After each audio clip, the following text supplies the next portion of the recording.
La crue du 31 juillet du Colostre et du ravin de Valvachère a fait courir de graves dangers à la population. Les routes, les canalisations, tout est hors d'usage.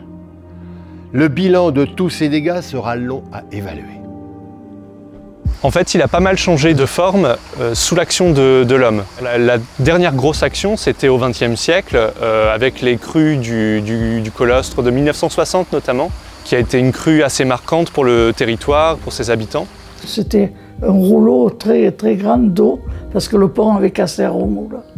Et elle est montée jusqu'à assez loin, dans le pré, là, qu'il y avait un pré. Et puis alors, dans les cultures, ça avait beaucoup. Nous, on avait un champ de pommes de terre, on n'en a pas ramassé. Ça avait tout arraché. Et suite à cette crue, les communes ont décidé de faire des travaux hydrauliques pour recalibrer un peu la rivière et faciliter l'écoulement vers l'aval. Il faut quand même relativiser les travaux agricoles qui ont été entrepris après 1960 par d'autres travaux qui ont été faits au cours du 19e et au début du 20e siècle, qui ont par endroits modifié le cours du Colostre un petit peu. Et finalement, on a 200 ans d'histoire de travaux agricoles et hydrauliques autour de ce colostre pour gagner un peu de terrain dans sa vallée. S'il n'y avait pas eu le colostre, on n'aurait pas pu cultiver tous les champs qu'il y a dans le plan, là. Parce qu'on faisait des haricots, des courgettes, hein. On a fait des fraises, hein. Donc il fallait de l'eau tout le temps. Une rivière, c'est une richesse pour une commune, hein. L'eau est source de vie et on le démontre comme ça. Tous les jours, on était au bord du colostre. On allait se laver au colostre. On n'avait pas de douche. Et à laver le linge. Donc sur le colostre, on a une ripisylve qui est un peu, on va dire, vieillissante sur certaines portions. Et on a énormément de vieux arbres, de gros arbres, qui pour les propriétaires riverains est plutôt difficile à entretenir. Et on a des problématiques liées justement à, on va dire, un encombrement du lit lié justement à la chute de ces arbres, qui crée des gros embâcles et qui, pour les propriétaires, est très difficile à pouvoir gérer. Alors sur le colostre, on trouve différentes espèces invasives. Donc au niveau végétal, on trouve du robinier, de l'élante, de la canne de Provence. Mais le problème, c'est par exemple sur le robinier, on peut trouver carrément des zones qui sont complètement envahies, donc monospécifiques, sur des grands linéaires. La végétation locale ne peut plus s'implanter.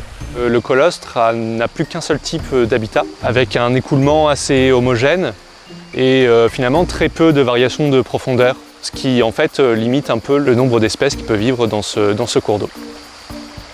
Normalement, dans un cours d'eau, on s'attend à trouver certaines espèces que nous n'avons pas retrouvées vraiment en quantité extraordinaire sur le colostre, et c'est un petit peu étonnant. Ce qui nous a fait dire aussi que le colostre pouvait avoir des habitats dégradés, ou en tout cas n'était pas au top de sa fonctionnalité pour un cours d'eau et pour des habitats associés. On est sur un écosystème, on est sur des enjeux croisés entre l'eau, entre les strates herbacées, strates arborées, et c'est tout ça qu'il faut remettre en état, et c'est tout ça qu'il faut rendre fonctionnel.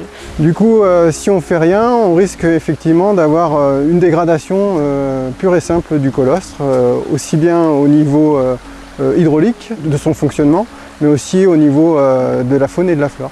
Le cours d'eau il va continuer à se creuser, les ripisylves vont continuer à se déconnecter, et finalement on aura certes un cours d'eau qui ne provoque pas d'inondation, etc. Mais avec des ripisylves vieillissantes, voire qui vont continuer à se dégrader.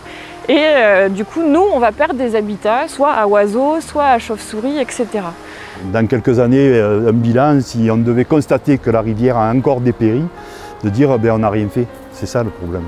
C'est pour ça qu'avec mon poste à responsabilité aujourd'hui, il me semble qu'on se doit d'essayer de faire quelque chose au vu du dépérissement constaté. Je peux vous raconter le passé, mais pas le futur.